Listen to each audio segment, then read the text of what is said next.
जिसमें हम भूगोल का फुल सॉल्यूशन देखने वाले हैं। कक्षा 12वीं का 2023 का मॉडल पेपर बोर्ड के द्वारा जो जारी किया गया है, और मैंने डिस्क्रिप्शन बॉक्स में लिंक दे दी है मॉडल पेपर की, तो वहां से आप मॉडल पेपर डाउनलोड कर सकते हैं। तो चलिए स्टार्ट करते हैं। सभी को नया पैटर्न पता होगा कि किस तरह का पैटर्न डिजाइन है आपका।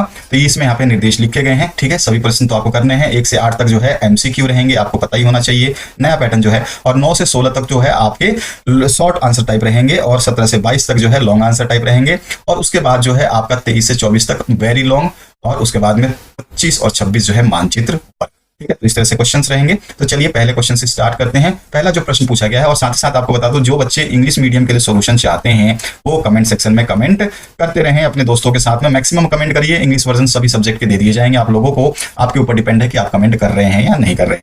पहले हम सारे सॉल्यूशंस हिंदी मीडियम के लिए दे रहे हैं, और जितने जल्दी आप हिंदी मीडियम के भी स्टूडेंट जितने जल्दी आप कमेंट करेंगे कि आपको नेक्स्ट सब्जेक्ट कौन सा चाहिए, नेक्स्ट जो है सॉल्यूशन किस सब्जेक्ट का चाहिए आपको, तो आप हमें कमेंट सेक्शन में कमेंट कर दीजिए। आपका नेक्स्ट सब्जेक्ट जो है मिल जाएगा। ज्योग्राफी यानी भूगोल के लिए काफी कमेंट आ रहे थे, तो हमने जो है इसका हिंदी वर्जन कंप्लीट कर दिया है। अब इस वीडियो को हमें आगे बढ़ाते हैं। यहाँ पे जो पहला क्वेश्चन पूछा गया है, निम्नलिखित में से कौन सा एक मानव भूगोल का उपागम नहीं है। मानव भूगोल का जो उपागम नहीं माना जाता है वो है मात्रात्मक क्रांति, ठीक है। ख ऑप्शन जो यहाँ पे करेक्ट हो जाएगा। नेक्स्ट क्वेश्चन की बात करते हैं। यदि आपको किसी भी सॉल्यूशन का PDF चाहिए जो आप 2023 के मॉडल पेपर देख रहे हैं, तो उसके सॉल्यूशन के लिए आप सिंपली जो है हमारे WhatsApp पर जो है आप कांटेक्ट कर सकते हैं। WhatsApp नंबर नीचे डिस्प्ले हो रहा है, ठीक है। सॉल्यूशन PDF के लिए जो है आपका आंसर PDF यहाँ पे मिल जाएगा अगर आप WhatsApp पे कांटेक्ट कर। यहाँ पे दूसरा जो क्वेश्चन है, मानव विकास की अवधारणा निम्नलिखित में से किस विद्वान ने की देन है। तो डॉक्टर महबूब अल हक का जो है ये देन है, पाकिस्तानी है ये। इसके बाद जो नेक्स्ट क्वेश्चन है थर्ड वाला, निम्नलिखित देशों में से किस देश में सहकारी कृषि का सफल परीक्षण किया गया है। वो कौन सा देश है, तो वो है डेनमार्क, ठीक है। ख ऑप्शन जो यहाँ पे करेक्ट हो जाएगा। नेक्स्ट क्वेश्चन की बात करें तो यहाँ पर जो है निम्नलिखित में से किस प्रकार की बस्तियां सड़क, नदी या नहर के किनारे होती है। तो सारी रेखीय बस्तियां होती हैं। आपकी जो सड़क हो, नदी हो या नहर हो, उनके किनारे रेखीय बस्तियां होती हैं। तो ग ऑप्शन आपका करेक्ट हो जाएगा। नेक्स्ट जो क्वेश्चन है इसमें क्या पूछा गया है, 2011 की जनगणना के अनुसार किस राज्य में नगरीय जनसंख्या का अनुपात सर्वाधिक है। तो वो था गोवा, ठीक है, 2011 की जनगणना के अनुसार। उसका जो नेक्स्ट क्वेश्चन है, निम्नलिखित में से कौन सा नगर नदी तट पर अवस्थित नहीं है। नहीं पूछा गया, ध्यान रखना, ये चीज आपको बताना है। तो ये जो है आगरा है, पटना और कोलकाता, ये नगर जो है नगर नदी तट पर अवस्थित है, लेकिन भोपाल जो है नगर नदी तट पर अवस्थित नहीं है। तो ख ऑप्शन आपका करेक्ट हो जाएगा। निम्नलिखित में से किस स्थान पर पहला परमाणु ऊर्जा स्टेशन स्थापित किया गया था। तो वो था तारापुर, ठीक है। घ ऑप्शन आपका करेक्ट हो जाएगा। सारे के सारे यहाँ पे परमाणु ऊर्जा स्टेशन ही है, लेकिन तारापुर जो है पहले था। उसके बाद आते हैं नेक्स्ट क्वेश्चन पे, निम्नलिखित में से सर्वाधिक प्रदूषित नदी कौन सी है। तो सर्वाधिक प्रदूषित नदी यमुना घोषित कर दी गई है, ठीक है ना। तो ऑप्शन आप करेक्ट हो जाएगा। नेक्स्ट जो क्वेश्चन है उसकी बात करते हैं। अब बड़े प्रश्नों की बात करेंगे, ठीक है। बड़े प्रश्नों की बात करेंगे। मैंने जैसे आपको बताया, यदि आपको PDF सॉल्यूशन चाहिए तो आप WhatsApp पे संपर्क कर सकते हैं। आपके हिंदी, इंग्लिश, आपका हिंदी, इंग्लिश और आपका जो है पॉलिटिकल साइंस, अन्य जो सब्जेक्ट्स हैं वो सारे के सारे अपलोड किए जा रहे हैं। बिल्कुल कंटिन्यूअस रखें अपने आप को, और इस चैनल पे जितने स्टडी मटेरियल दिए जा रहे हैं इनको पढ़ते रहें, ताकि आप लोगों को कोई समस्या ना आए, और सॉल्यूशन देंगे हम आपको बेहतरीन। और हर क्वेश्चन का सॉल्यूशन लिखित आपको मिलेगा। इस तरह से नहीं है कि ये क्वेश्चन ऐसे कर लेना, ये क्वेश्चन ऐसे कर लेना, ऐसा वाला फालतू बातें नहीं होंगी इस चैनल पे, ना ही होती हैं। पिछले साल 30,115 स्टूडेंट्स 75 और 100 के बीच में हमारे चैनल से पढ़ के गए। जिन्होंने इतने परसेंटेज के बीच में 30,115 स्टूडेंट्स ने 75% से 100% अंक हासिल किए हैं, जिसमें लगभग 2,500 के स्टूडेंट के आसपास तो 100% अंक लेके गए, ठीक है। तो चलिए आगे बढ़ते हैं नेक्स्ट क्वेश्चन की तरफ। रेड जेल के शब्दों में मानव भूगोल को परिभाषित कीजिए। देखिए, रेड जेल के शब्दों में मानव भूगोल का परिभाषा मैंने यहाँ पे दे दी है। तो मेरे हिसाब से तो आप परिभाषा जो है समझ सकते हैं। इसमें कुछ भी ऐसा नहीं है जिसको आप ना समझ पाए। मैंने बहुत ही सिंपलेस्ट लैंग्वेज में जो सॉल्यूशन है वो लिख दिया। बताता चलूंगा कि क्या क्या चीजें आपको पढ़नी है, कितना कम कितना ज्यादा लिखना है, वो चीज ध्यान रखना है। 2 अंकों का ये प्रश्न रहेगा। इसके बाद 10वां जो प्रश्न है, जननांकीय संक्रमण का उपयोग कहाँ किया जाता है। ये भी 2 अंकों का प्रश्न। अभी 2 अंकों के प्रश्न ही चलेंगे, तो यहाँ पर जो है इसका कहाँ उपयोग किया जाता है 2 अंक में ही आपको लिखना है, ठीक है। तो इसका जो है जनसंख्या के वर्णन तथा भविष्य की जनसंख्या के पूर्व अनुमान के लिए किया जाता है, ठीक है। ये बहुत सिंपल सा आंसर। इसके बाद जो है 11वां प्रश्न जो पूछा गया आपसे, इसमें पूछा गया मानव विकास के 4 प्रमुख घटकों के नाम लिखने हैं, ठीक है। तो इसके जो है मानव विकास के प्रमुख 4 जो घटक हैं, और इसको जो है ना, ये चारों जो है आपके प्रमुख घटक, इनको जो है मानव स्तंभ भी कहा जाता है। मानव स्तंभ के प्रमुख 4 घटक भी है, ठीक है। ये पूरा का पूरा जो है अपना जो समता है, सतत पोषणीयता है, उत्पादकता है और सशक्तिकरण है, ये चारों मानव स्तंभ माने जाते हैं। ठीक है। नेक्स्ट क्वेश्चन की बात करते हैं, चिकित्सा पर्यटन किसे कहते हैं? बहुत ही सिंपल सा लैंग्वेज है, बहुत सिंपल सी डेफिनेशन है, 2 नंबर आपको मिलते हैं इससे। इसके बाद जो है 13वां क्वेश्चन, आर्थिक दृष्टि से भारत की जनसंख्या को कितने भागों में बांटा गया है? तो इसको हमने 3 भागों में बांटा गया है, मुख्य श्रमिक, सीमांत श्रमिक और आश्रमिक। ठीक है। इसके बाद जो नेक्स्ट क्वेश्चन है इसमें 14वें नंबर में, भारत की उच्चतम साक्षरता दर किस राज्य की है? ठीक है। सबसे ज्यादा केरल जो है 93.91% है, अब तो और भी है। और इसकी साक्षरता प्रतिशत कितनी है ये आपको बतानी है, बहुत ही सिंपल। एक नंबर में आपको बताना है नाम और दूसरे नंबर में बताना है उसकी परसेंटेज। ठीक है। इसके बाद जो नेक्स्ट क्वेश्चन है, यहाँ पर परिक्षिप्त यानी एकाकी बस्तियां किस प्रकार की होती हैं तथा ये भारत के किस राज्य में पाई जाती हैं, ये आपको बताना है। तो किस प्रकार की ये बस्तियां होती हैं पहले तो आपको इसको डिफाइन कर देना है। ठीक है। आप अपने मर्जी से, और जो है ये जो है किन राज्यों में पाई जाती है, तो उत्तरांचल है आपका, जो उत्तराखंड बोल सकते हैं, और हिमालय प्रदेश जो है, और केरल यानी एक छोटी भागों में जो पहाड़ियों के छालों पर, जंगलों में और भूभाग में अत्यधिक विखंडित प्रकृति वाले स्थानों पर देखने मिलती है। ठीक है। इसके बाद जो है धात्विक खनिज और अधात्विक खनिज के 2 अंतर आपको बताने हैं, यहाँ से फिर आपको 2 अंक मिल जाएंगे। धात्विक खनिज और अधात्विक खनिज दोनों के अंतर मैंने यहाँ बता दिया। धात्विक खनिज जो है धातु कच्चे रूप में होते हैं, इसमें खनिज, धात्विक खनिज में जो है धातु कैसे होते हैं? कच्चे रूप में होते हैं। और अधात्विक खनिज जो होगा ना उसका, यहाँ पर जो है आप देखिए, अधात्विक खनिज जो है धातु नहीं होते हैं। ठीक है। ये कच्चे रूप में होते हैं, ये धातु नहीं होते हैं। और जो धात्विक खनिज है ना, उसके उदाहरण आप दे सकते हैं, लोहा, अयस्क, बॉक्साइट है, मैग्नीज है। और जैसे अधात्विक खनिज हैं उनका जो एग्जांपल देना चाहें तो चूना पत्थर है, अभ्रक है, जिप्सम है। ठीक है। ये सारे के सारे इसके एग्जांपल हो।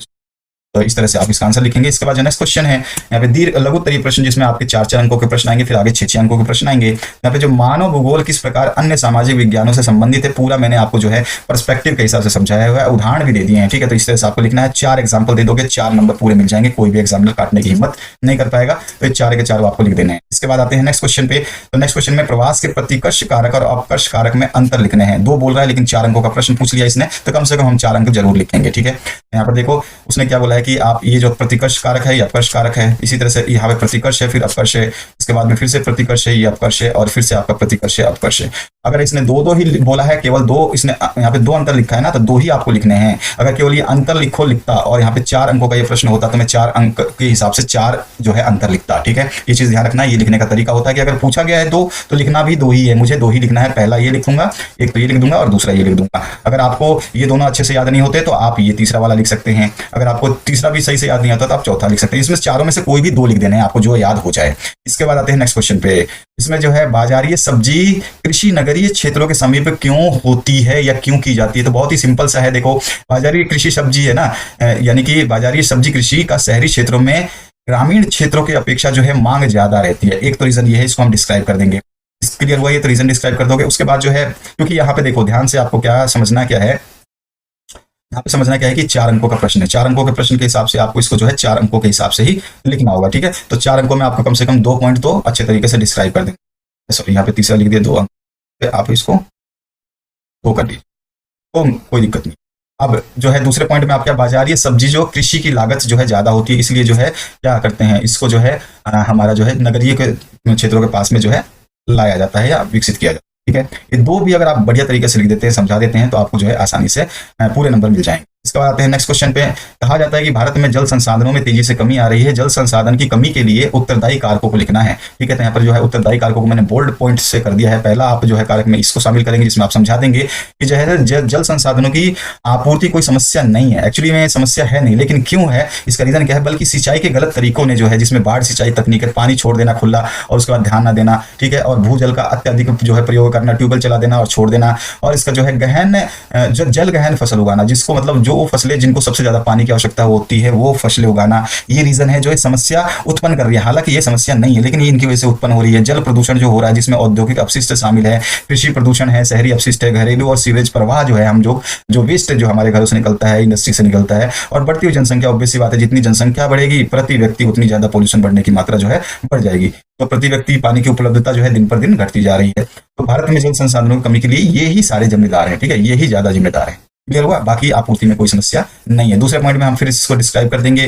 कि कौन सा जो है हमारा हिस्सा कितना पानी लेता है। ठीक है। ये चीज हमें पता होना चाहिए। जल जो है, सतही जल हमारे पास कितना है, 89% है, और भूजल का उपयोग जो है 92% जो है कृषि के लिए किया जाता है। ये बहुत बड़ी बात है। पंजाब, हरियाणा, राजस्थान, तमिलनाडु जैसे तो लोग जो है भूजल पे ही, मतलब भूजल ही उनको मिलता है, क्योंकि वो रेगिस्तानी और बहुत ही ज्यादा मतलब उस तरह के इलाके हैं। हमारी सिंचाई तकनीक जो है, जिसमें बाढ़ सिंचाई, नहर सिंचाई, नलकूप सिंचाई आदि जो है पानी में अकुशल जो है उपयोग होता है, वो भी जिम्मेदार है इसके लिए।